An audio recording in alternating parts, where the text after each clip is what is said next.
Cuando decimos Japón, lo que podemos pensar es anime, sushi, cosplay y manga. Pero Japón es un país extenso y aunque no lo creamos, en este misterioso lugar hay de todo tipo de tribus urbanas. Pero una que ha llamado la atención es la de los cholos. ¿Cómo llega la cultura de los cholos hasta Japón? Es difícil saberlo, pero esta tiene su auge en los 90 con Lowrider Magazine, una revista que durante más de 40 años ofreció una mezcla de contenido cultural y político junto con fotografías de autos antiguos únicos y modificados. Nagoya es donde reside la comunidad de cholos más grandes de Japón. Y no, los cholos japoneses no están metidos en actividades delictivas como algunos estarán imaginando. De hecho, ellos se apegan un poco más en ser fans de los lowriders y de cuidar su estética. Así como en Occidente podemos sentirnos atraídos con ciertos aspectos de la cultura japonesa, los nipones se sienten identificados también con rasgos de nuestra cultura. Por ejemplo, un pensamiento que los cholos japoneses adoptan de los cholos originales es el amor por la familia y como saben, esa filosofía ha estado desde los tiempos más antiguos del país nipón.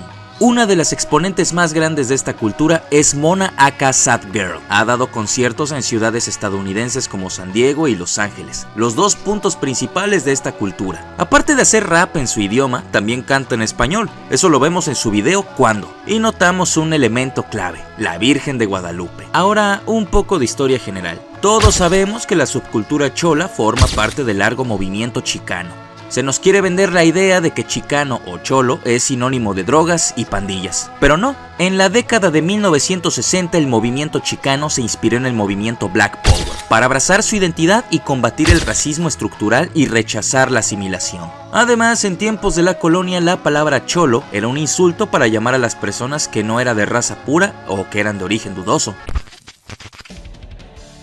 Se dice que ser metalero es difícil. Ahora imaginémoslo en Irak. El metal llega a Irak en cassettes de contrabando en los tiempos en que gobernaba Saddam Hussein. Después de la invasión estadounidense, no solo las etnias religiosas han sido amenazadas por los extremistas islámicos, también aquellos que escuchen música occidental. Ejemplo de esto es la banda Akrasikauda, originaria de Bagdad, y conformada por Marwan Hussein, Firas al-Latef, Faisal Talal y Tony Aziz. Esta banda ha sufrido la prohibición del gobierno de Saddam Hussein, la invasión de las tropas aliadas en 2003, la guerra civil y el exilio en Siria. En la película Heavy Metal en Bagdad, producida por la revista norteamericana Vice, cuentan desde la época en que el headbanging, mover la cabeza al son de la música, estaba prohibida por Saddam Hussein al considerarlo parecido al movimiento de los rabinos al rezar, las tocadas en la Green Zone hasta su llegada a Nueva Jersey, el comienzo de los ensayos y la grabación de su primer álbum, Solo los muertos ven el fin de la guerra. Las letras de sus canciones están inspiradas en sus vivencias durante los años que siguieron al fin del régimen de Saddam Hussein.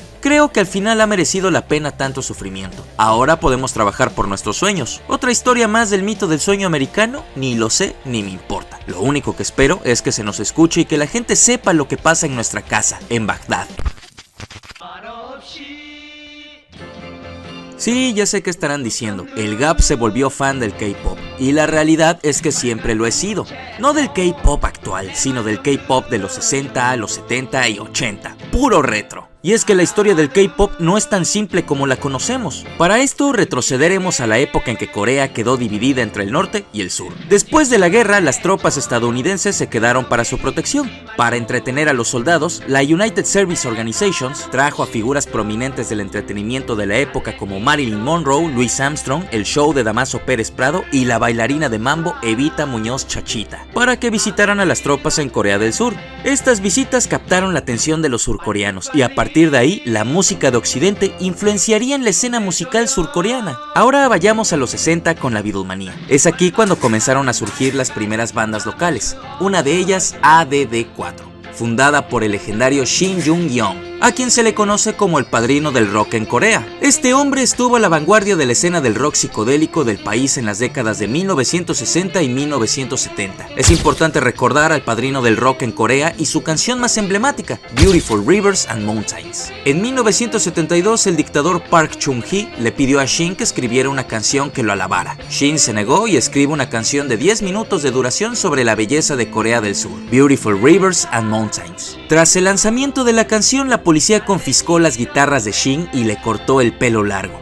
prohibido en aquel momento por el gobierno. Shin fue encarcelado y torturado por el régimen y su música estuvo prohibida hasta los años 80, experimentando un resurgimiento de su popularidad en los años 90. Hoy día se nombran a ciertos grupos del K-pop que han pisado las tierras de América del Norte, pero en realidad los primeros exponentes del K-pop en llegar fueron The Kim Sisters, Jungkook y Patty Kim, que debutaron en Estados Unidos actuando en Las Vegas y apareciendo en el programa de televisión Ed Sullivan. Pero ahora vayamos a 1992, con Seo Taiji and Boys, uno de los primeros grupos que incorporaría géneros occidentales como el rap, rock y el techno. El éxito del grupo junto con otras bandas locales puso los pilares para que la actual generación de artistas K-pop empezara a despegar. Solo dije que empezó a despegar porque en realidad despegó con la crisis financiera asiática de 1997. Cuesta creer que de una situación tan grave naciera un milagro. La crisis obligó a los artistas surcoreanos a buscar nuevos mercados, como Hot, que llegó hasta Taiwán, la República Popular de China y las comunidades coreanas y asiáticas en América.